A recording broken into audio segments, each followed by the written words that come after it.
좋아요와 구독하기는 사랑입니다. 네, 안녕하십니까. 2020년 7월 4일 한발 앞서 소식을 전하는 고품격 부동산 토크쇼 부동산 별별사에 오신 여러분을 환영합니다.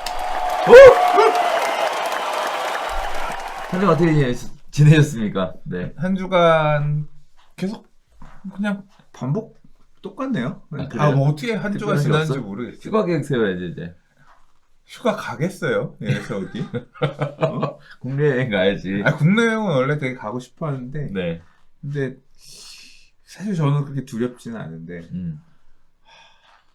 근데 그게 문제가 뭐냐면 이제 애들이 크니까 애들 학원 가야 되니까 뭐 이 시간을 못 빼겠네. 그렇구나. 네, 요새 뭐 애들 학원 일요일도 오라고 그러고.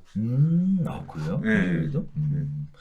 요새 뭐 그런 얘기는 들리더라고요. 해외여행 못 가니까 요새 국내 골프장들이 아주 그냥 장난이 아니라는 그런 얘기들이 들리는데 공은 좀 치세요? 저 한 번도 안 가봤어요. 저랑 똑같군요. 네. 별로 골프에는 관심이 없어요. 대학원에 보면 골프 이런 게 되게 많이 활성화되어 있는데 모임 이런 게 저는 완전 아싸라.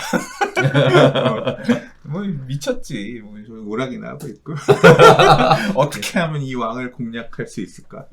공략 좀 내야 되겠네. 그렇게 잘하는 건 아니지만 관심사가 전혀 다른 곳에 가 있는 아싸라서 또 아싸는 아싸끼리 놀잖아. 그런 거예요? 이제 그런 거 좋아하는 분들하고만 이제 교류하고 이해가 안 갈 거야. 뭐 취미니까. 네. 그렇죠. 좋아하는 거 하고 살면 되죠. 뭐. 그럼 좋습니다.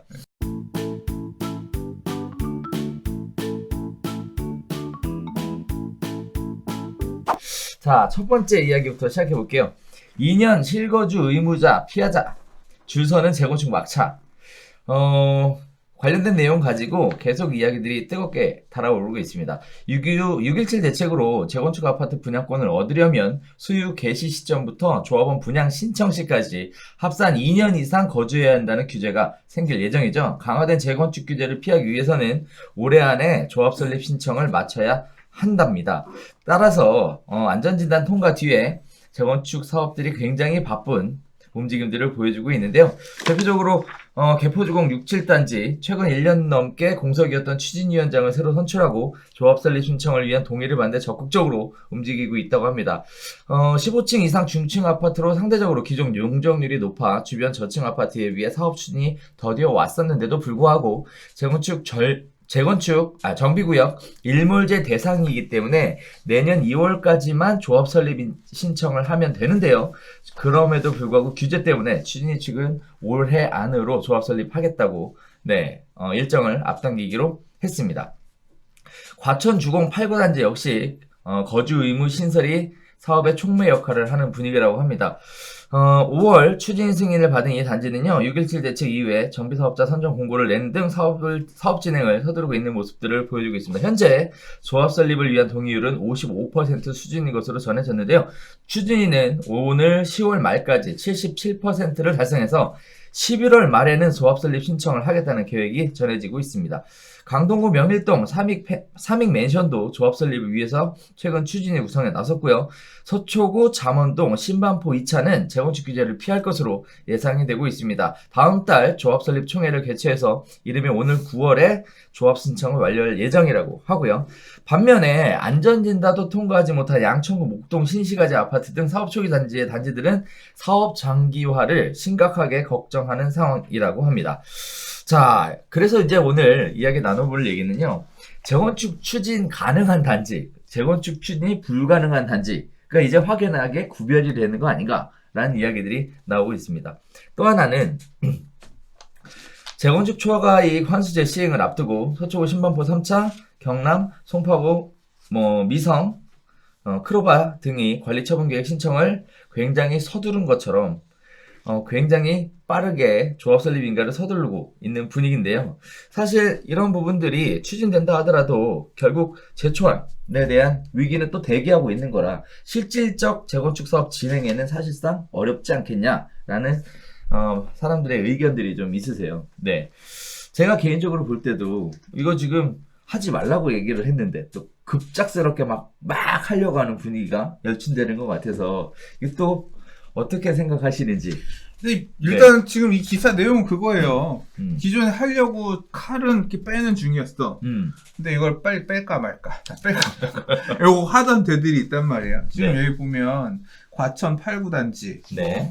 그다음에 개포동 5, 6단지 통합 재건축하는 곳들이죠. 그다음 뭐 음마, 신반포 2차, 뭐 목동 신시가 6단지 등등 얘기하는데 깝깝하다. 깝깝한 이유가 뭐냐면 일단 이번에 6.17 대책 때 얘기 나온 게 실제 거주하지 2년 이상 거주하지 그렇죠. 않으면 분양 신청 앞으로 투기과열 지역 안에서 못하게 하겠다 이건데 그렇죠. 그러면 이 법률 개정을 언제부터 적용할 거냐 올해 연말까지 일단 법률 개정을 하고 뭐 내년 정도부터 조합 설립하는 데들부터 적용할 거다. 이제 그 정도만 아웃라인만 나온 거예요. 실제 아직 법률 개정이 된 건 아니야. 그 대책에서 이런 방향으로 가겠다라고 얘기를 했으니까 이게 되면 어떻게 돼? 일단 귀찮아지는 거예요. 그렇죠. 2년 거주를 채워야 분양 자격이 되는데 예를 들어 내가 부산에 유지야. 근데 아들놈 하나 강남에 새 아파트 주려고 사놨어. 재건축 사놨어. 아니, 아들 사줬어. 갖고 있는데 거주는 한 적이 없단 말이야. 그렇죠. 부산 계속 있고. 그렇죠. 근데 갑자기 2년 거주 요건이 붙어. 그렇죠. 가서 살 수 있는 방법은 없어. 그럼 어떻게 해야 돼? 어떻게 해야 돼? 그냥 그럼 중간에 팔든가 뭐 다른 수를 써야 되는데 여의치 않잖아요. 그렇죠. 그리고 갖고 있고 싶지.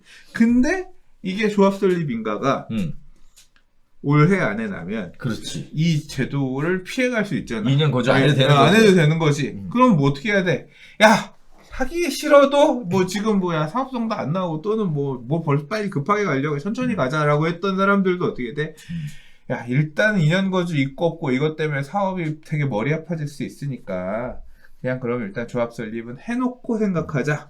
이게 되는 거죠. 마치 우리 2006년도에 민간택지 분양가 상한제 확대 적용. 이제 그때 분양가 상한제 민간택지 적용이 지금 갑자기 튀어나온 게 아니라 과거에 있었어요. 그렇죠. 그게 이제 없던 게 갑자기 생기면서 그러니까 앞으로 사업할 곳들은 다 걸릴 거니 할 건 미리미리 해라. 이제 이런 어떤 그게 2006년에 시행이 됐거든요.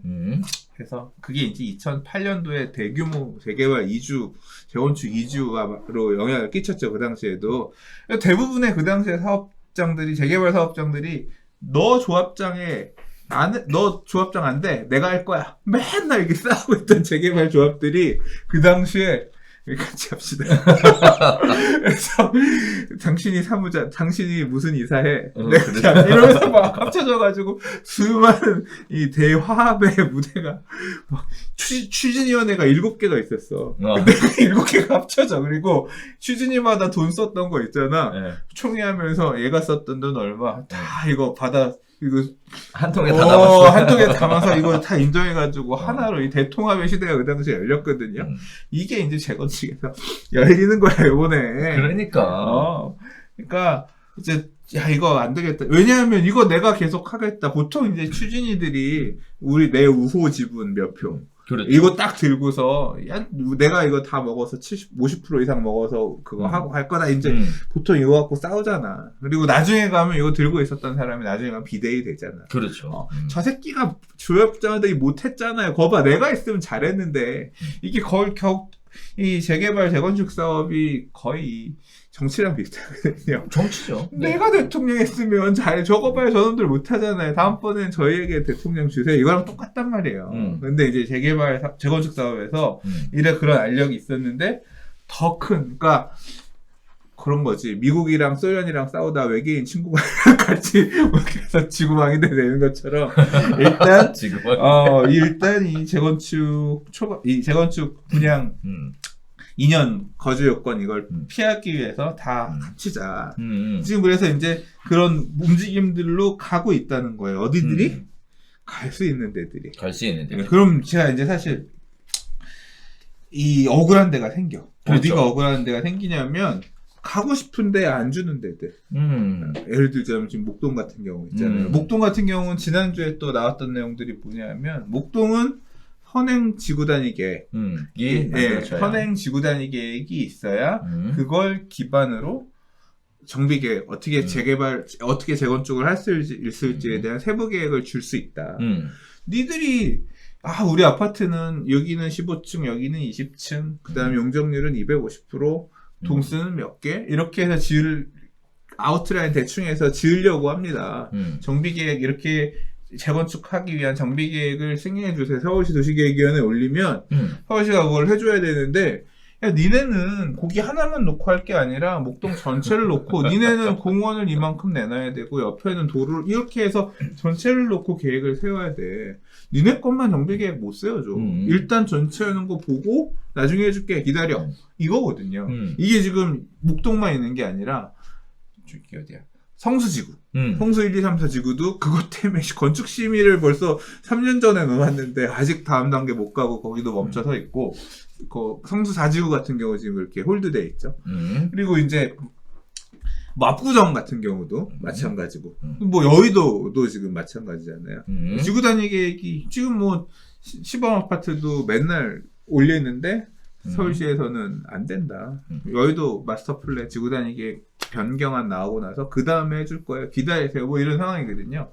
그러니까 하고 싶은데 못 가는 지역들. 그러니까 내년까지 물리적으로 이런 위에서 쳐줘야 될 것들을 안 쳐줘가지고 못 가서 2년 거주 요건이 붙을 수밖에 없는 억울한 단지들이 많아. 그 안에 소유자 구성들 중에 보면 거주 2년을 채울 수 없는 사람들. 이런 사람들은 그렇죠. 그냥 집 뺏기는 거야. 그러니까. 그러면 집 뺏기는 게 아니라 재건축 사업에 동의를 안 할 거 아니에요. 이제 조합 설립 인가를 하지 말거나. 그러니까. 네, 이제 그 전에 또 이제 조합 설립 인가가 나기 전에는 조합원 지위라는 게 없잖아. 그렇죠. 그러니까 그 전에 팔고 나가야지. 그렇죠. 좋은 가격 받고 팔고 나가야지. 그러니까. 근데 이 거주와 이전에 자유가 보장된 나라에서 이거 그런 자유 없어요. 이런 거 바뀌는 이유로 어거지로 팔아야 되는 상황이 생긴다고 하면 피눈물 나는 거지. 그러니까. 그래서 저는 부당하다.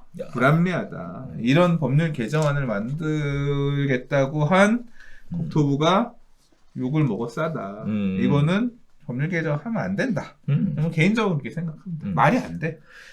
거주 요건이 붙어서 가는 건 말이 안 된다고 생각하지만 그건 내 생각이잖아. 세상은 내 뜻대로 돌아가지 않아. 세상은 내 뜻대로 돌아가지 않기 때문에 결국 이 파도도 잘 타고 어떻게 회피할 수 있을 것이냐, 도망칠 수 있을 것이냐를 찾아야지. 억울하면 팔고 도망가거나. 아니 이렇게 하면 재건축 못하는 거 아니에요. 사실 2년 거주 요건을 채우지 못한 사람들이 많은 구역 같은 경우에는 사실상 브레이크죠. 뭐 조합 설립 인가만 하고 끝나는 게 아니라 사업시 인가 받아야 되고 관리처분 인가 받아야 되는데. 그렇죠. 정권이 유한하냐 재산권이 유한하냐 뭐 이제 이런 거 가지고 싸워보자 뭐 이렇게 말씀하는. 싸우고 자구자 이것도 없지. 이게 누가 통과를 해. 나 현금 청산 대상자거든. 근데 동의를 해달래. 그러면 현금 청산에 동의해달라는 얘기가 똑같은 거 아니에요. 사업하지 말라는 그러면 얘기지. 되겠다. 우리는 일몰제를 선택했습니다. 일몰에 따른 해제 갑시다. 그래서 그 세력들이 이렇게 딱 만들어져서 다음 걸로 안 가고 방해하고 이렇게 해서 일몰 가고 그렇게 될 수도 있겠네. 뭔 또 일몰이야 또. 재건축 하려고 샀는데 일몰 되면 어떡해. 그런 거 있잖아요. 소유권은 무한하고 이것도 갑자기 어떤 규제가 생긴 거잖아. 이거는 항상 반복이야. 예를 들어서 오늘도 지금 제가 잠깐 얘기하다 왔는데 오다가 저희 별별수다 오면서 아까 왔는데 재건축 사업은 원래 예를 들어 제가 재건축 아파트를 10채 갖고 있잖아요. 10개 다 분양 자격을 줬어요. 옛날에는 10채면 10채 줬어. 옛날에는 더 옛날에는 방 하나도 줬어. 근데 이게 그거는 말이 안 되잖아. 그래서 강화가 됐어요. 어떻게? 세대당 하나로. 그럼 하나밖에 안 줘. 근데 이게 재건축이 안 해. 그러니까 이제 2014년에 최경환 경제부총리 시절에 재건축 이제 앞으로는 택지 중심의 이 주택 공급을 안 하고 축소하고 앞으로는 정비사업 중심, 그러니까 재개발 재건축 중심, 특히 재건축 중심으로 확대하겠습니다. 그럼 유인을 줘야 되잖아. 그래서 준 게 뭐냐면 3채까지는 줄게. 1인당 3채까지는 받을 수 있게끔 줄게. 이렇게 바뀌었어요. 재개발은 여전히 한계야. 재개발은 세대당 여전히 한계인데 재건축은 완전 민간 사업이니까 하나씩 줄게. 3개까지 주게끔 해준다 그랬거든요. 그래서 그때 그걸 안 사람들 대박인 사람 있어요. 진짜 대박. 개포동의 재건축을 왕창 산 거야. 음. 그러면 한 사람당 3개씩 되잖아. 그러면 3개가 될 수 있는데 왕창 사면 어떻게 돼? 권리가액을 뭉쳐서 하나. 뭉쳐서 하나잖아. 펜트가 3개야. 그렇게 공격적으로 역발상 투자하신 선수도 있더라고. 나중에 이제 얘기를 들었어. 근데 그런 것처럼 아무튼 3차까지 됐는데 이제 문제는 뭐냐면 이게 다시 한 채로 2017년 파리 대책 나올 때 야, 세채 안 돼. 그래서 조정 대상 지역, 규제 지역 걸리면 하나밖에 안 되게끔 다시 바뀌었거든요. 자, 제가 얘기한 건 뭐냐면 안 하면 촉진하기 위해서 왜냐면 공급을 해야 되니까 그렇다가. 완화해줘. 그러다가 다시 가열되면 그 쥐어졌던 게 다시 박탈되는 거죠. 이게 왔다 갔다 되거든요. 그러니까 결국은 뭐야. 지금 재건축 안 하고 이러고 계속 있으면 언젠간 정권이 또 바뀌고 지금 정권에서 생각하고 있는 것과 다른 방향. 김대중 대통령 때도 어떻게 보면 지금의 이 수권 정당이 그쪽이잖아요. 근데 김대중 대통령은 되게 부동산을 완화해주는 정책을 쓰셨거든요. 근데 왜냐면 IMF로부터 극복을 하기 위해서 풀으니까 이게 정권의 성격이라기보다는 제 생각에는 시장이 과열되면 강화, 이제 이 수요를 덜어내고 이런 어떤 정책을 쓰고 시장이 죽으면 풀리기 위한 정책을 쓰고 왔다 갔다 하는 거거든요. 그래서 지금 하지 말고 나중에 이제 좀 규제가 풀리면 하자. 뭐 그때 가서 우리 아파트는 계속 낡아 있으니까 이제 이런 식으로 생각하는 사람들은 하지 말자고 하겠지. 그러면 돌아 앉아서 그렇죠. 그러면 이제 추진 안 되는 거고. 집 리모델링 하겠지. 그냥 우리 설마. 집수리 하자. 네. 아니야, 그럴 것 같아. 어떻게 보면 뭐 말씀하셨던 것처럼 정권의 운명일 수도 있을 것 같아요. 뭐 그렇게 하고 싶어서 하겠어요. 사실 지금 상황이니까 어쩔 수 없이 이렇게 몰고 가는 것 같은데 아무튼 이거 가지고 지금 강남 지역이 난리가 났습니다. 근데 진짜 네. 아니 진짜 재건축 하고 싶은데 서울시 니들이 도시계획위원회에서 지구단위 계획 빨리 안 넘기고 지금 몇 년째인데 안 해주고 니들 때문에 우리 못한 거 아니야. 음마도 봐요. 음마도 봐. 지금 정비계획을 안 해주잖아. 그 조합이 안 돼. 그래서 일부러 페인트 칠도 안 하잖아요. 나는 진짜 이거 억울할 것 같아. 그러니까 억울할 것 같아. 자, 재건축 규제가 새로 생기게 되면서 실거주 요건 2년 때문에 지금 재건축 추진하는 단지들이 이렇게 희비가 크게 엇갈리고 있는 상황입니다. 빠르게 진행이 될 수 있는 가능성이 있는 단지들도 생겨나는 반면 아예 재건축 추진이 불가능한 그런 단지들도 속속들이 나오고 있는데요. 거기에 따라서 시장의 목소리들이 첨예하게 대립되고 있는 상황입니다. 자, 아무튼 뭐 상황 자체가 이렇게 만들어지겠다라고 발표가 됐으니 거기에 맞춰서 합리적인 선택을 하시는 것들은 필요할 것 같고요. 피해자가 최소한으로 나왔으면 좋겠다라는 생각은 좀 듭니다. 두 번째 이야기로 가볼게요. 자, 뛰는 규제에 나는 집값 지금이라도 사자. 어우, 난리도 아닙니다. 지금 규제 없는 지역 찾는 풍선 효과를 넘어 서울, 분당, 세종에 투자 몰리는 빨대 효과가 나타나고 있다라고 합니다. 웬만한 지역 다 규제 지역인데 차라리 확실한 곳을 가자라고 하면서 지금 서울, 분당, 세종 쪽에 투자자들이 몰린다라는 얘기입니다. 반면에 무주택자들은 그리고 서민들은 굉장한 반발이 일어나고 있는 상황인데요. 자, 또 한편으로는요, 추가 대책 어차피 불가피하다. 그래도 오를 수밖에 없다. 라는 내용들을 가지고 사람들은 많은 이야기들을 나누고 있습니다. 대부분 이런 식의 얘기들을 많이 하시는 것 같아요. 대치동 누르니까 도곡동으로 간다. 재건축 누르니까 재개발로 간다. 이런 얘기들인데요. 자, 무슨 얘기냐면 26일 강남구 도곡동 도곡렉슬 115제곱미터 아파트가 신고가를 기록했습니다. 31억 원으로 3주 전 최고가인 27억 9천만 원보다 3억 1천만 원 뛴 가격이다 라는 얘기인데요. 이는 대치, 삼성, 청담, 잠실동이 토지 허가제로 묶이면서 인근 지역인 도곡동, 압구정동 아파트의 호가가 최대 3억까지 뛴 상황으로 보여지고 있습니다. 재개발 사업도 투자자들의 관심 대상이 됐습니다. 재건축 관련 규제로 일인한 반사효과다라고 보는 분들이 굉장히 많은데요. 재건축 아파트가 최소 2년 살아야 되지만 안전진단도 굉장히 까다로워졌죠. 하지만 재개발 사업은 실거주 의무 기간도 없고 초과이익 환수제도 없어서 재건축이 아닌 재개발로 가야 한다라는 얘기입니다. 거기에 따른 반증으로 용산구 한남동 3구역의 매물이 지난달 모두 소진됐다라고 합니다. 관리처분 인가를 앞두고 있는 사업장으로서 대지 면적 23제곱미터 기준의 시세가 10억 원이었는데 올해 초와 비교해보면 2억가량 오른 것으로 나타나고 있습니다.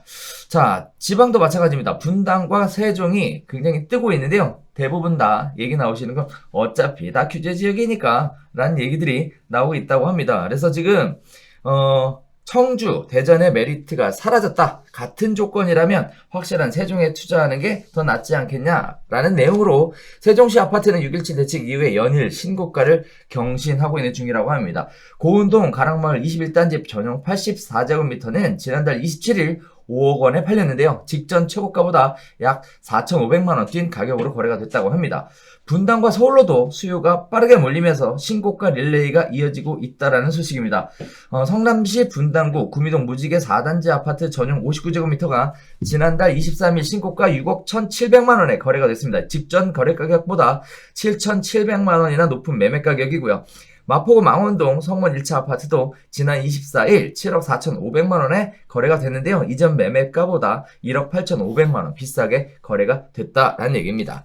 자, 지금 보면 6.17 대책 이후에 오히려 집값이 더 올라가는 굉장히 불안한 모습들을 보여주고 있는데요. 실제 그래요? 지금 여기는 어때? 문의 많아. 문의 많아? 네. 실수요자들의 문의들이 굉장히 많습니다. 갈아타기 수요도 굉장히 빨리 많이 움직임들이 급해졌어요, 행보가. 이제 네. 직접적인 거래에 대한 규제가 이렇게 오니까 그거 있기 전에라도 또 막차 타야겠다라고 하는 심리가 방배동까지도 이어지는 거네. 그렇죠. 뭐 방배동이라는 게 메인 단지는 아니잖아요. 반포 쪽하고 같이 맞물려가지고 지금 막 계속 왔다 갔다 하고 있는 그런 상황이에요. 네. 자, 이렇게 규제 발표되면 원래 좀 잠깐 주춤해야 되는 거 아닙니까? 근데 규제 발표됐는데 왜 이렇게 올라가는 거는 좀 규제가 잘못된 건지, 사람들이 정책에 대한 불신이 생기는 건지, 뭐 이런 여러 가지 생각들을 해볼 수 있을 것 같은데 왜 이렇게 오르는 거예요? 뭐죠? 예. 오르는구나. 오르고 있어요. 좀 지금. 약간 충격이 있나 싶었는데 오르는구나. 그러니까. 실제로 그런 얘기들이 들려요. 들리는 게 일단 재개발이 난리가 나고 맞죠? 있는 것 같아요.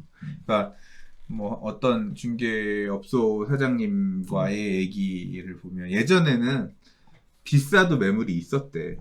그러니까 이 가격까지는 사라고 못하겠다. 있었는데 지금 잡히지가 않는데. 이거 비싸지만 이거라도 좀 보실래요가 할 만한 게 안 잡힌대. 한남뉴타운, 그러니까 재건축 거주 요건 붙으면서 재건축 살려고 했던 사람들이 야, 재건축은 저거 투자 목적으로 사나 봐야 나 거주 못하니까 차라리 그러니까 송파에 재건축을 사느니 뭐 차라리 그럼 한남뉴타운 가서 안 사도 되는 재개발 이런 식의 이게 넘어온다는 거야. 충분히 그럴 수 있죠. 그래서 그게 이제 그래서 씨가 말랐다. 매물들이. 지금 기사에서 보니까 있네. 호가가 얼마가 올랐는데 그래도 없다는 거. 이게 진짜 그렇게 영향이 있구나. 매물이 출발이 안 돼요 지금. 난 그러니까 이게 참 그것 놀라운데 돈 있는 사람이 이렇게 많구나. 저는 깜짝 놀랐어요 지금. 진짜 나만 없어. 돈은 나만 없지. 돈은 나만 없더라고. 그래서 그것도 진짜 놀랬고 또 한편으로 뭐냐면 초기 단계 재개발도 장난 아니에요. 야, 아무것도 없는데 깃발 꽂으면 여기 재개발 깃발 하면 그냥 서울시는 해줄 생각 없지만 또는 뭐 여기가 뭐가 있어라고 하지만 여기 재개발 우리가 추진하면 될 거야 이런 믿음 가지고도 우르르 가서 네오비 아무튼 아는 분께서도 네. 네오비는 아니다. 중개업소 사장님 한 분이 갑자기 전화 와서 그런 이 동네 뭐 재개발 한다고 유명한 전문가 유튜브에서 전문가로 활동하고 있는 누가 그렇게 얘기했다고 손님 거기 사줘야 되는데 어떠냐. 거기 가요? 진짜? 이제 그 사람이 거기에 뭐 빌라 줬더니 팔라 그렇게 또 그렇게 양념 쳐가지고 파시나 보네요. 이제 그런 흐름들도 사람들이 막 뭔가 쫓아가야 되고 될 것 같으니까 특히 공공재개발 얘기 나오고 나서 막 그런 움직임도 보이는 거죠. 그러니까 또 한편으로 기사에서 보면 이번에 이제 유주택자가 전세자금 대출 뭐 3억 이상 아파트 살 경우에는 기존 전세자금 대출 다 토해내야 된다 뭐 이제 그런 거 있었잖아요. 뭐 연장 안 된다 또는 뭐 앞으로 못 쓴다 이런 얘기 있었잖아요. 유동성을 끌어내기 위해서 전세자금 대출 활용하는 거 이런 것들이 9억 초과해서 6일째 3억 막혔잖아요. 근데 빌라나 오피스텔 이런 건 괜찮다. 그래서 그 틈새가 넘어온다라고 하니까 그런 초기 단계에 재개발이 될지 안 될지 모르는 지역에 신축 빌라들 가서 이제 그런 식으로 비싸게 받아 먹어주는 대출 끌어 이런 흐름들도 지금 나타나고 있는 상황인 것 같아요. 그리고 말씀하셨던 이게 이제 토지거래 허가 지역이 딱 이제 박스 쳐가지고 묶였잖아요. 그 넘어가 있는 대치동은 묶였는데 도곡동은 안 묶였거든. 그러니까. 렉스 신고가 나오고 있고 그 옆에 역삼동 신고가 나오고 있고 그다음에 뭐 그 신촌동, 옆으로도 신촌동도 지금 난리 났다고. 예, 그렇게 네. 지금 또 가고 있고 네. 그 영향이 확실히 지금 아니 그러니까 대책에 나왔으면 뭔가 좀 시장이 쇼크를 좀 받아야 되는 게 정상이잖아요. 그런데 왜 이렇게 움직이는 거예요? 난 몰라. 그러니까 사람들이 불안해서 움직이는 건데, 그러니까 이 대책을 통해서 심리가 잡힐 거다. 내가 사지 말아야겠다. 이 정도 정책이 나왔으면 내가 지금 집을 사는 건 약했나 그럼? 가서 상투를 지는 거네. 이렇게 마음을 먹었으면 어쩌겠어. 안 샀겠지. 안 알아봤겠지.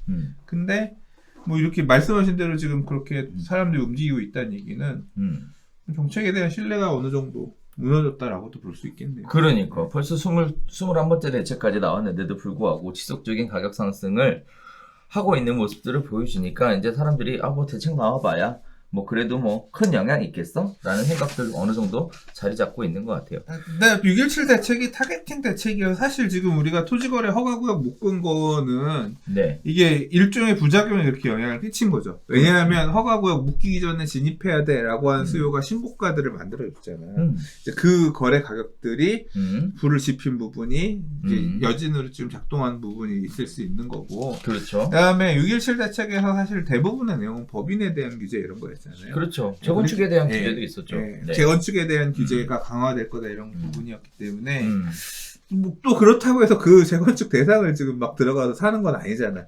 어떻게 보면 풍선 효과로 이 규제에서 타겟팅되지 않은 부분들로 불똥이 튀고 있는 그런 모습인 거잖아요. 자, 이제 지금 불똥 튀고 있는 지역 타겟팅의 추가 대책 예상이 됩니다. 이제 그렇게 되면 이제 그게 작동하면 다시 이제 또 그 시장은 약간 좀 잠잠해지거나 안정되는 그런 상황이 올 수도 있겠죠. 좀 개인적으로는 이런 생각이 좀 들었어요. 이 기사를 제가 좀 픽한 이유 중에 하나가 근데 사람들이 뭔가 대책이 발표되니까 풍선효과, 즉 이 지역에 발표되면 옆으로, 이 지역에 발표되면 옆으로 계속 이렇게 번져나가는 효과였는데 이번 6.17 대책이 갖고 온 가장 큰 변화 중에 하나는 어차피 다규제 지역이니까 다시 백도, 다시 서울, 분당 뭐 이런 식의 핵심 지역으로 다시 핵심 가자. 지역으로 다시 왜 수도권에 가서 짤짤이하냐. 그러니까. 서울 가서 먹자. 이제 그렇게 온다는 거예요. 그러니까 그게 가장 큰 변화인 것 같아요. 그래요. 근데 그럼 투자로 그렇게 사람들이 지금 거의 실수요가 움직이는 거 아니에요? 서울은 그거는 이제 수도권 가던 사람들은 짤짤이로 간 거고. 네네. 그 짤짤이 뭉쳐가지고 서울에 하나로 똘똘한 채로 모자 이렇게 온다는 거예요. 다시 백도. 심지어는 15억 초과 아파트가 이제 앞으로 대상이다. 뭐 이렇게 얘기들이 나오고 있는 상황이에요. 그리고 실제 사람들의 움직임도 그렇게 움직이고 있습니다. 특히 또 이주를 실수요자 같은 경우에도 뭐 망설임이 없으시더라고요. 지금 계속 문의들 오시고 그리고 전화해서 팔 생각이 있냐라고 의뢰하셨던 분들 지금 다 매물 회수하는 분위기고 매도자분들은 일단 좀 그렇겠네요. 그러니까요. 그래서 이거 참 난감합니다. 뭐 정부 입장에서도 굉장히 난감할 것 같아요. 김현미 국토부 장관도 뭐 그런 얘기했죠. 정책의 효과가 나오려면 2주 정도는 있어야 된다. 이렇게 얘기를 했는데 대책 나오고 나서 지금 2주 됐잖아. 그러니까 2주 됐는데 보시는 것처럼 상황이 이렇습니다. 우리 지난주 별별수다 내용 가지고도 이렇게 될 것 같다.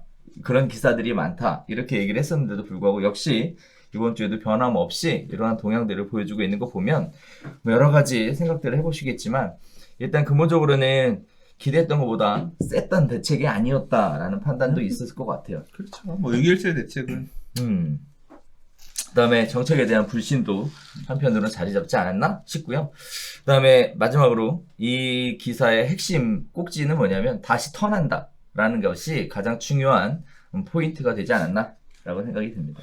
같은 규제하에서는 차라리 서울이다. 크라운 4개짜리. 지금 토지거래가 그때 난리도 아닙니다. 토지거래 크라운 4개가 될지요. 네네. 기존에 지정된데 옆에. 와, 진짜 남담하다. 무섭습니다, 진짜. 네. 네. 자, 세 번째 얘기 넘어가겠습니다. 6.17 대책에도 상승세 유지한 서울, 경기, 인천 집값에 관련된 이야기인데요. 제가 여기서 이 얘기를 드리고 싶은 거는 이제 자연스럽게 동향에 관련된 이야기를 좀 드려보고 싶은데요. 매매 가격 동향입니다. 뭐 말씀드렸던 것처럼 매매 가격 동향이 굉장히 올라가고 있는데 그 중에 어디가 올라가냐? 강동, 노원, 도봉, 그래서 노도강이죠. 그다음에 노도강 근관구네 그러면 뭐 딱. 그러니까요. 거기에 대한 부분들이 계속 지속적으로 큰 폭의 상승을 보여주고 있고요. 신도시 가운데서는 일산이 가장 높은 상승률을 기록하고 있는 모습들 보여주고 있습니다. 자, 뿐만 아니라 규제가 이번에 규제 가능성이 커지니까 김포나 인천 지역은요. 상승폭이 0.36%였다가 0.14%로 줄어들었다라는 얘기.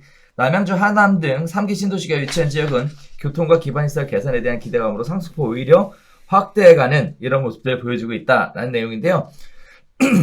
자, 세종시 아파트도 마찬가지입니다. 아까 잠깐 세종시 아까 얘기했죠, 참. 그래서 이런 부분들이 가격들이 많이 올라가고 있다라는 얘기인데 예를 들는 아파트들이 나오고 있어요. 뭐 잠실 트리지움 전용 면적 84제곱미터가 전고가 찍고 19억 원이었는데 21억에 거래가 됐다. 노원구 상계동 미도 전용 87제곱미터도 신고가 찍고 6억 5천만 원에 거래가 됐다. 구로구 개봉동 현대홈타운도 6억 9천만 원에 3천만 원 올랐다. 경기 김포 걸포동 한강 메트로다이 분양권도 6월에만 5천만 원 이상 웃돈이 붙었다. 이런 얘기들이 나오고 있는 상황입니다. 중요한 건 뭐냐면 매매 가격 동향에 있어서 시청자분들께서 아셨으면 좋겠는 게 대책에 나오고 나서 가격이 꺾인 게 아니라 상승폭이 둔화됐다라는 형태. 다시 얘기하면 상승폭이 지속되고 있다라는 형태로 이해하시면 좀 더 정확하지 않을까 싶고요. 반면에 전세 가격 동향입니다.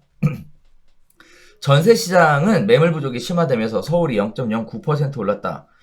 경기, 인천과 신도시 모두 0.05% 오르면서 지난주와 비슷한 변동폭을 나타내고 있다. 이번 대책에서 토지거래 허가구역으로 이번 대책에서 토지거래 허가구역으로 지정된 강남은 임대 물건이 줄면서 전세값 상승폭이 오히려 더 커진 모습을 보여주고 있다라는 내용인데요. 지금 이 기사를 보면 아까 잠깐 이야기 나눴던 것처럼 가격이 대책으로 인해서 급매물을 내놓고 가격이 조정받는 모습이 아니라 오히려 상승폭이 조금 줄어들었을 뿐 지속적인 상승을 하고 있다라는 내용으로 확인해 볼 수 있는데 그 원인에 대해서 많은 분들이 이야기들을 나누고 있습니다. 그 중에 하나 꼽는 게 초저금리 시대에 대한 이야기가 가장 많이 나오고 있어요. 다시 얘기하면 뭐 은행에 돈 넣어봐야 나올 게 없으니까 차라리 그걸 가지고 예금, 적금 다 깨고 주식, 부동산으로 가자! 이 얘기들을 엄청나게 하고 있다고 하는데 어떻게 부동산 스터디에서도 그런 얘기들이 나오고 있나요? 문제 해석에 대한 부분은 그렇게 뭐 이것도 해석이고 저것도 해석. 그렇죠. 각자 뭐 네. 자기가 돈이 보는 흔한 관점이니까. 시대다. 그 얘기는 많이 있죠. 네. 금리 인하 했잖아요 이번에. 네. 네. 그래서 금리가 인하를 하고 은행에 돈을 묻어놓는 것이 의미가 없다라고 하니 예금하고 적금하고 해지해야 되겠다라는 생각이 당연히 설득력이 있는 것 같고요. 이러한 내용들이 설득력이 있으니까 유동자금이 늘어가고 있는데 어디로 갈 것이냐에 대해서 주식하고 부동산밖에 없다.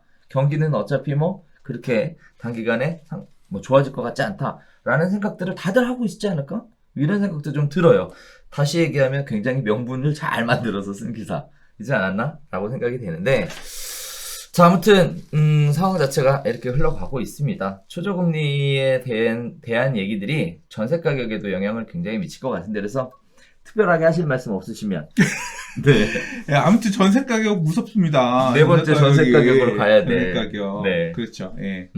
그럼 네 번째로 바로 갈까요? 네. 네. 자, 부동산 서민고통 이제 진짜 시작이다 라는 얘기입니다. 전세 대란에 대한 이야기인데요. 자, 내용은 그렇습니다. 서울 시내 500세대 이상 3억 미만 아파트 전세가 자취를 감추고 있다는 얘기입니다. 수요를 지탱하던 관악구 구축도 매물이 나오는 순간 사라진다라는 얘기인데요. 국토교통부 실거래가 공개 시스템에 따르면 서울 송파구 잠실 엘스 전세 매물이 지난달 1일 8억 5천만 원에 거래가 됐습니다. 6.17 대책 직후인 18일에는 9억 5천만 원에 거래가 됐고요. 현재 호가는 11억에서 11억 3천만 원 선에 이루어지고 있다고 합니다. 자, 강남구 대치동 레미안 대치 팰리스 또 전세 매물 호가가 1억 정도 올라가고 있다는 모습들 보여주고 있고요. 자, 다음에 또 KB국민은행 시세에 따라서 전세 수급 지수도 지금 173.1이라고 합니다. 지난달 평균이 158.1이었는데요. 173.1로 크게 올랐습니다. 지수가 100을 넘어서면 전세 수급이 불안하다는 얘기, 전세 가격이 상승할 수 있다라는 얘기임에도 불구하고 엄청나게 많이 올랐다는 얘기는 전세 가격이 불안해질 것이 어떻게 보면 충분히 예측되는 상황이다, 이렇게 말씀드릴 수 있을 것 같은데요. 심지어 강남 실거주 재건축 실거주 2년 의무로 인해서 전세 물량이 사라지자 강남 지역 고가 아파트 전세가 1억 원 이상 급등하는 모습들을 보여주고 있다는 건 굉장히 의미 있는 얘기인 것 같습니다. 많은 분들이 신문 기사에 인터뷰를 해보면 이런 얘기들 나와요. 전세금 올려서 받아서 은행에 넣어봐야 어차피 초저금리인데 누가 전세로 세를 놓겠어요? 라는 얘기들이 나오고 있다고 해요. 집주인들은 보유세 부담을 해소하기 위해서 전세 매물을 반전세나 월세로 돌리고 있고요. 그 다음에 전세 대신 월세로 안정적인 임대 수익을 보겠다라는 생각들을 지속적으로 하고 있어 보입니다. 자, 또 내년에는 신규 아파트 공급도 줄어든다라는 얘기가 나오고 있습니다. 거기에 따라서 내년 서울에서 아파트가 총 23,217가구가 분양될 것이라고 했는데요. 이는 분양이 아니라 입주지. 뭐가요? 내년에 입주가 23,000이겠지. 여기 기사를 잘못 썼어. 기사에 분양이라 돼 있었어. 네. 자, 이는 올해 입주 물량 42,173가구의 절반 수준인 55.1%에 불과하기 때문에 공급이 굉장히 딸릴 것이다라는 얘기와 함께 2022년에는 13,000여 가구가 또 더 줄어든대요. 신규 공급마저 뚝 끊기게 되면 2022년 입주도 13,000밖에 안 된다는 얘기인데 네네. 이건 22년은 아직 지금 좀 체크해봐야 될 것 같고. 그렇죠. 또 입주 물량이 점차 줄어든다는 얘기인 거잖아요. 그렇죠. 신규 공급 물량이 굉장히 줄어든다는 얘기입니다. 자, 거기다가 임대차 보호법 개정안이 21대 국회를 통과하면 전세 매물은 더 줄어들 것이다 라는 얘기 또 나오고 있습니다. 벌써 4가지 신호가 잡히고 있는데 거기서 끝이 아니에요. 정부에서 전세 물량 공급하겠다는 얘기를 하고 있는데요. 매년 약 14만 가구의 임대주택 물량을 확대 공급해서 공급 시기를 앞당기는 방법을 추진하고 있다고 하는데 효과가 즉시 나타나지 않을 거다라는 것은 정부에서 인정하고 있는 부분인 것 같습니다. 정부 관계자는요, 정부 차원에서 지원해 줄 수 있는 것은 임대주택 공급 시기를 앞당기는 것 뿐인데 다만 공급 부지를 확보하고 예산을 확보하고 당장 공급하는 것까지 효과를 보기 위해서는 굉장히 많은 시간이 필요하다라는 얘기들을 하고 있습니다. 그리고 1가구 3주택자의 전세 임대소득 과세 기준을 2주택자로 해당 요건을 바꾸는 정책도 전세 대책에 포함될 가능성이 있다라는 얘기들을 하고 있습니다. 자, 지금 보면 전세 가격이 올라간다라는 얘기들이 계속 나오고 있어요. 일단 첫 번째는 국토교통부 실거래가에 전세 가격이 올라가고 있는 확실하게 파악된 징조들. 그 다음에 국민은행 전세 수급 지수가 지금 100 이상을 초과를 해서 173.1이나 된다는 사실. 자, 그리고 수급 조건이죠. 재건축 실거주 2년이라는 부분이 추가가 되면서 강남 집값, 강남의 전세 가격이 크게 올라가고 있다는 사실.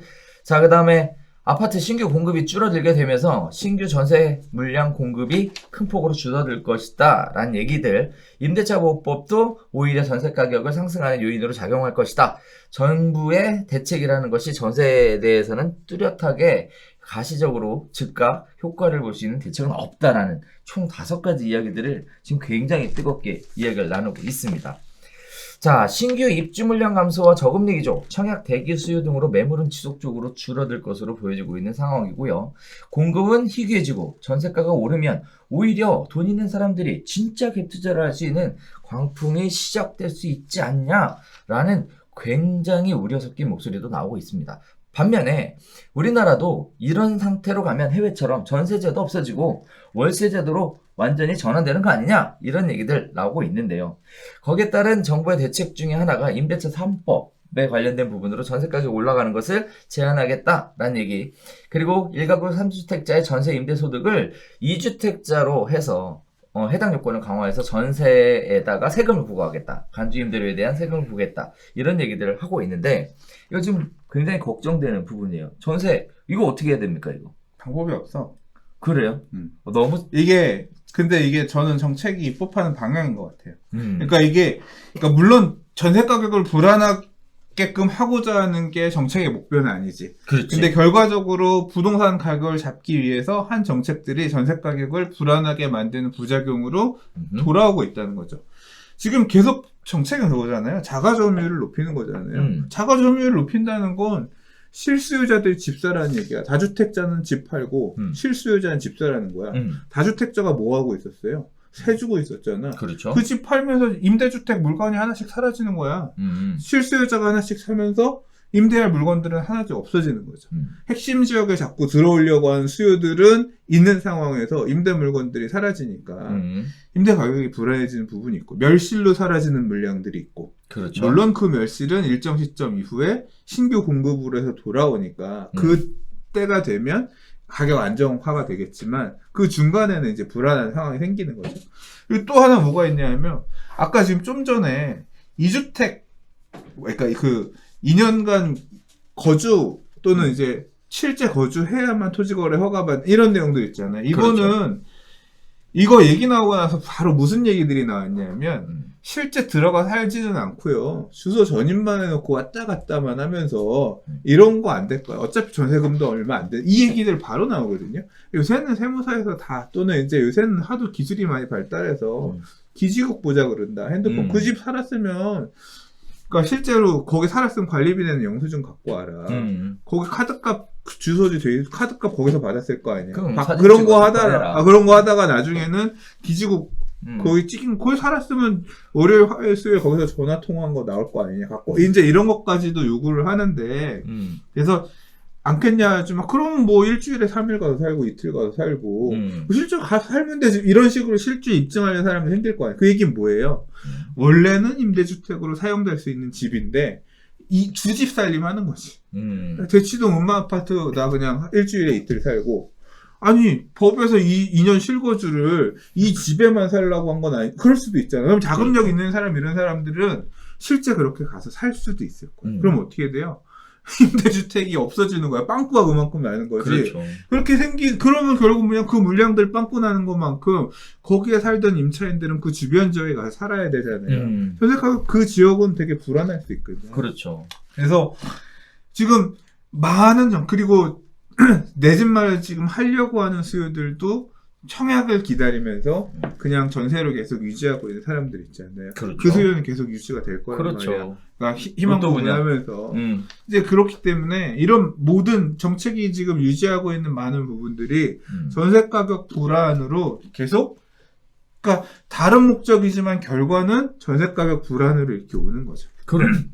자, 근데 일단 내년 내후년 전 내년 입주 물량은 이미 결정이 됐어요. 왜냐하면 지금 뚝딱 지어가지고 아파트가 늘어날 수 있는 게 아니라 끝난 거거든요. 그래서 내년 22,000 뭐 서울시에서 38,000이라고 얘기하는데 그거는 민간에서 얘기하는 그러니까 되게 원룸 주택 이런 것들 아파트로 이름만 들어가 있는 소형 원룸 아파트들 이런 것들 포함해서 38,000으로 추정이 되고 실제 우리가 생각하는 재개발 재건축이나 또는 택지 공급해서 짓는 아파트 서울 안에는 22,000-23,000 정도가 단 것 같은데 이거 내년 안에 다 지을 수 없기 때문에 이게 거의 픽스고요. 사실 전 그 이후에 다시 늘어나지 않을까 기대를 했는데 이 기사에서 얘기한 것처럼 2022년에 13,000이라고 얘기하는 건 이거 진짜 쇼크예요. 진짜 만약에 그렇게 되면 입주 물량이 더 줄어들게 되면 전세 가격은 더 불안할 수 있는 거지. 그래서 이건 좀 되게 이건 조금 체크해봐야 되고 20년, 21년, 22년이면 3년이니까 지금부터라도 착공 들어가는 애들이 물량이 더해지면 13,000에서 늘어나긴 할 거거든요. 근데 이제 그것도 사실 아파트 한 3년은 지으니까 지금 올해가 다 가고 있잖아요. 올해 절반 지났잖아. 그렇기 때문에 2021년 입주 물량도 되게 큰 변수입니다. 이게 얼마로 총 이제 짓게 될지도 한번 좀 봐야 되고요. 오늘 지금 말씀해주신 5가지의 내용 중에서 저는 되게 꼭 이 부분은 짚어서 얘기하고 싶었던 게 뭐냐면 정부가 임대주택 전세 공급 물량 확대한다 그랬는데 당장 바로 비판이 뭐냐면 어디 가다가 뚝딱 가서 지을 건데 실제 못 짓지 않냐. 니들이 그렇게 짓는다고 하더라도 결국 택지가 뚝딱 안 나오니까 공공주택지구 서울 아닌 서울 주변에 있는 3기 신도시며 아니면 그런 쪽일 거 아니냐. 서울 주거 수요랑 좀 분산할 수 있겠지만 약간 좀 다르지 않냐. 이런 비판이 있잖아요. 근데 제가 얘기하고 싶은 부분은 그 부분 이미 다 하고 있는 얘기야. 저는 정부에서 맨날 얘기하고 있는 내용들이 숫자로만 얘기하고 있는 게 답답해. 말이 안 돼. 왜냐하면 현실성이 떨어지죠. 보고 지금 이 기사를 보시면서 정부에서 임대주택을 이렇게 져준다고 하니까 나는 안심해도 될 거야 하고 생각하고 있는 당신이 필요로 하고 있는 집이 뭔지를 잘 생각해 보세요. 나는 적어도 방 2개, 방 3개짜리 20평형대, 30평형대 집이 필요해. 그 정도 그렇지. 돼야 살 수 있어. 그런 집을 지금 전세로 옮겨가려고 하는데 전세가 지금 4억 하던 게 6억이 됐어. 5억이 됐어. 난 이게 비싸. 근데 지금 정부가 공급하겠다라고 하는 14만의 주택은 그런 주택이 아닐 가능성이 되게 커요. 이 그렇죠. 숫자로 나타나는 주택은 주로 뭐냐면 뭐 10몇 평짜리 행복주택. 맞아. 이런 것들이 많아.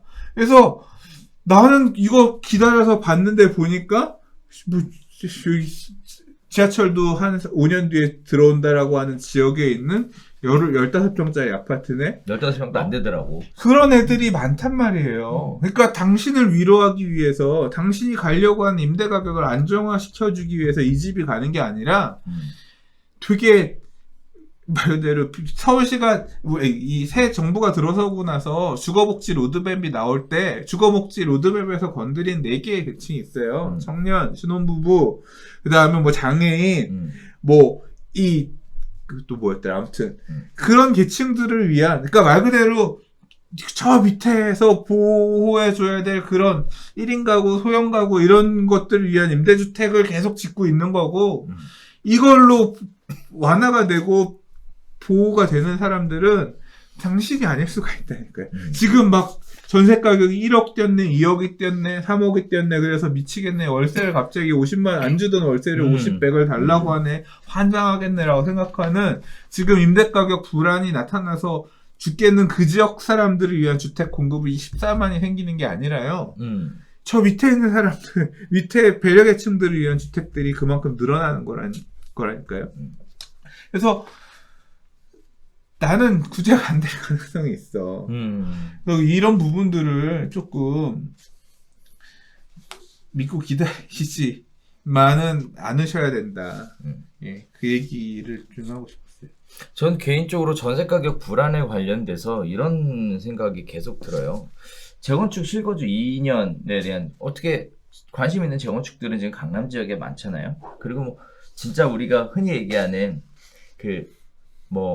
재건축 아파트가 사기가 굉장히 불편한 건 사실인데 그래도 우리 뭐라 그러지? 재건축 아파트는 리모델링하고 인테리어 하면 살만하다니까. 그러니까 정수기가 막 금방 녹물이 새서 정수기를 계속 갈아야 되죠. 정수기 자꾸 바꾸면서 살면 되잖아. 집은 수리하면 압구정 현대아파트도 가서 보면 올수리 다 된 집 보면 집은 골조가 있기 때문에 번듯번듯해. 그래서 하는 얘기가 아니 고쳐갖고 들어가서 살아야 되잖아 지금. 그러면 거기 살던 사람은 어떻게 가겠냐고요. 나와야지. 그 인근의 집값이 안 오를 수가 없거든요. 그럼 인근의 집값이 오르게 되면 이게 번져나갈 수밖에 없잖아요. 또 이건 또 전세 가격 풍선 효과에 대한 얘기가 또 계속 나오지 않겠냐라는 굉장히 걱정이 돼요. 저는. 이미 이제 이게 끝이 아니라 시작일 수 있다는 게 되게 공포인 거죠. 그렇죠. 네. 그렇다고 해서 전세를 지금 뭐 어떻게 할 거냐 참 딱히 뭐라고 얘기 드리기가 참 지금 임대차 3법에서 지금 이제 더 붙는 게 뭐냐면 전월세 상한제 하겠다. 그러니까 지금 사람들이 어떤 공포가 있냐면 집을 팔 계획은 없는데 세를 계속 놀 계획을 있는데 다주택자들한테 자꾸 공포를 주는 게 뭐냐면 보유세 많이 늘릴 거야. 보유세를 미친 듯이 많이 늘릴 거니까 한번 니 뒤져봐라. 이제 이런 식의 시그널을 자꾸 주거든요. 그렇죠. 근데 이 사람들이 보유세가 늘어나는 게 무서우니까 나는 못 팔겠네를 그러니까 지금 당장 팔아야겠네를 생각하고 있는 게 아니라 대부분의 사람들이 뭐냐면 이제 전월세 올리는 것도 꽉 묶어 놓으면서 이 보유세 증가로 조지겠구나 나를.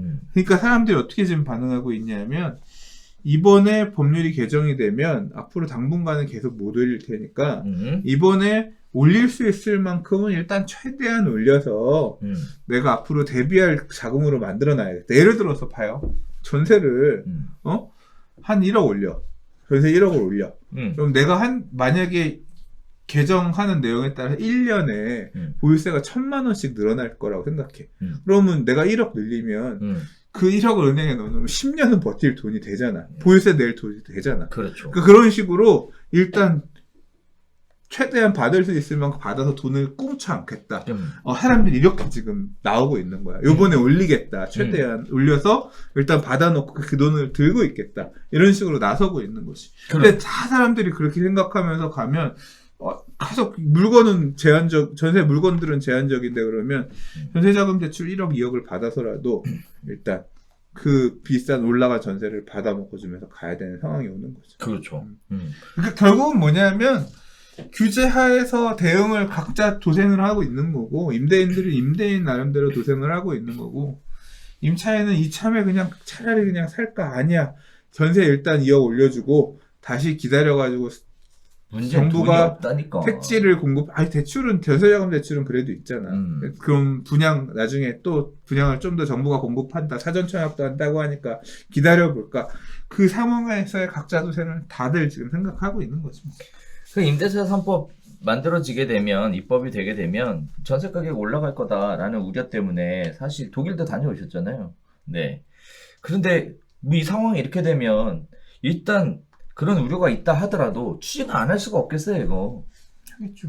그러니까 어떻게 보면 뭐 원했든 원하지 않았든 결과론적으로 전세를 살고 있는 세입자들의 주거 불안이 극도에 달하는 만큼 거기에 따라서 뭔가 풀어줄 대책이 필요한데 없어요. 그러면 결국은 밀어붙일 수 있는 게 임대차 3법에 대한 것을 속도를 내겠다라는 얘기인데 지금 뭐 이번에 대통령 특별 뭐 지시사항 아무튼 뭐 거기에서도 그게 첫머리에 있었어요. 빨리 추진해라. 그러니까 그래서 뭐랄까요 정치하시는 분들도 이게 초미에 관심사인 것 같습니다. 아무튼 전세 현재 어떻게 해야 될까에 대해서 참 고민인데 지금도 전세자금 대출 받아서 안 그래도 살고 있는데 그렇다고 뭐 집을 옮겨가자니 자금도 모자르고 또 대출도 또 안 나오잖아요. 네, 다 막아놨고 굉장히 참 그래서 결론이 그거잖아요. 월세 시대로. 그러니까 결국은 이제 임대인들은 월세로. 그러니까 전세처럼 대출로 한꺼번에 뽑아내는 게 아니니까 월세를 많이 달라. 살려면. 그러니까 이 전세가 반전세로, 반전세가 월세로 이렇게. 그러니까 보유세 과도한 증가가 결국은 세입자한테 다 바로 일단 전가될 건데. 모르겠습니다. 재미없어. 답답하고 그만했으면 좋겠다. 오케이, 끝! 5번째 이야기 가겠습니다.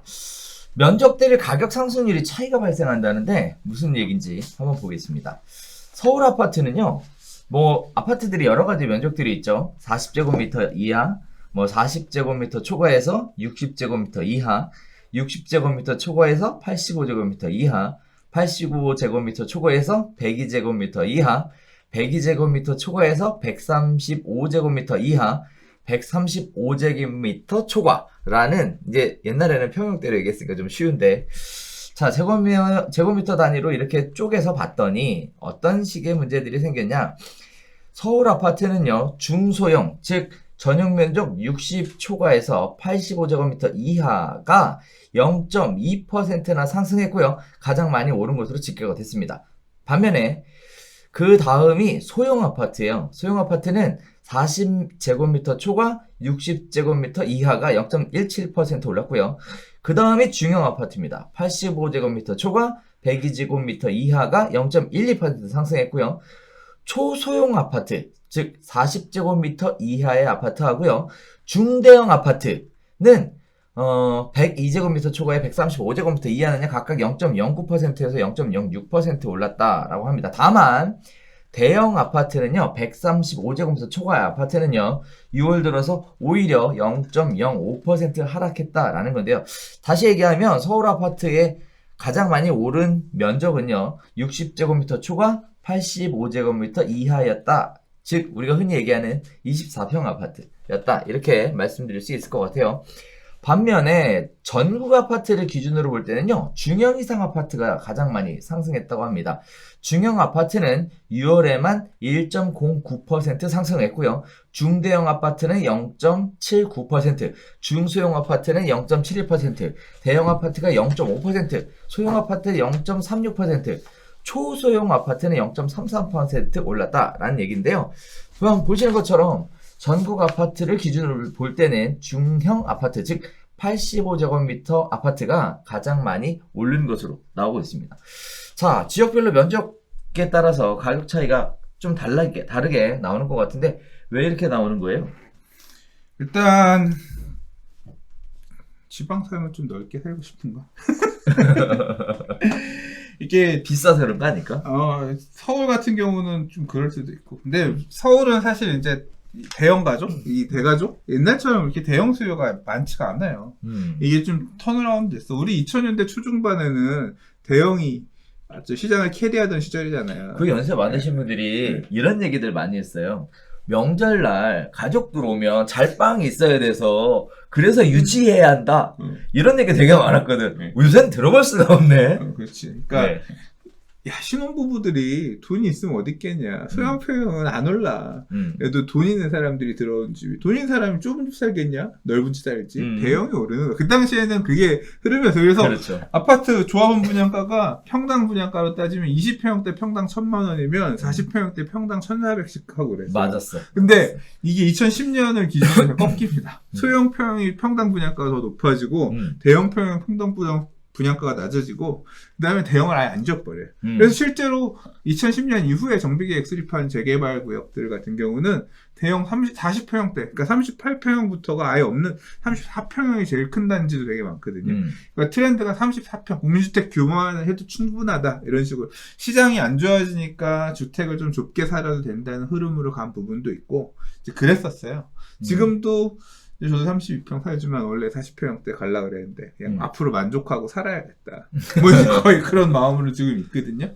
그리고 이제 그런 흐름들이 서울 도심 쪽은 조금 계속 있는 것 같고 한동안 작년 재작년에 뭐가 있었냐면 사실 20평대가 가장 많이 오르고 30평대가 그 다음 오르고 대형 평수가 안 오르다가 지난 2, 3년간 어떤 흐름이 있었냐면 30평대가 가장 중심에 섰어요.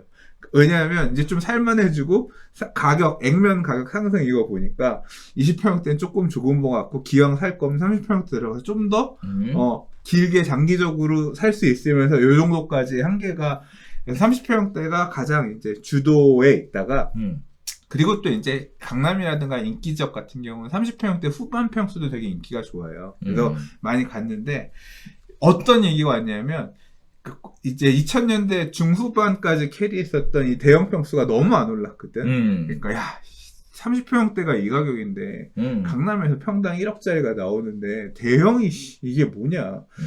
야 50평대 가격이 강남에 30평대 아파트 가격만도 못한 게 맞냐 그러면서 대형이 너무 저평가됐다라고 하면 한때는 또 대형이 막 가격 키 맞추기를 하면서 올라가는 경우도 있어요. 그러나 지금 어쨌거나 서울 핵심 지역에 주된 어떤 지금 이번에도 평당 1억을 가장 대치해서 먼저 찍은 거는 레미안 대치팰리스 20평대잖아요. 그래서 이제 평당가로 볼 때는 그렇게 찍었는데 소형 평수들이 그래도 아직까지는 중심에 있는 것 같아요.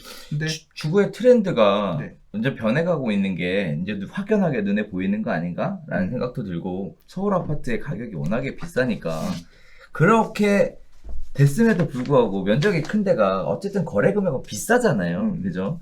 가격이 비싸니까 어떻게 보면 개인적으로 큰 아파트에 살고 싶다는 생각도 있지만 너무 비싸니까 못 가는. 그렇죠. 그리고 보유세 계속 높인다고 하는데 괜히 그렇게 넓은 집 살 필요도 없는데 높은 보유세 내는 것도 좀 부담스러울 거고.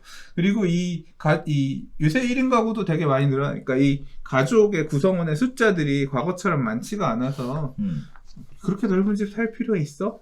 이제 그런 어떤 목소리도 저도 집을 별로 원래 이제 제가 재개발 구역 안에 40평대를 받을 주택을 사서 40평대 배정 신청해서 관리처분 계획에 40평대 배정이 됐는데 애들 방 하나, 안방 그리고 내 방 하나를 갖고 싶어요. 40평. 그러니까 방 4개를 전 되게 희망했던 거거든요.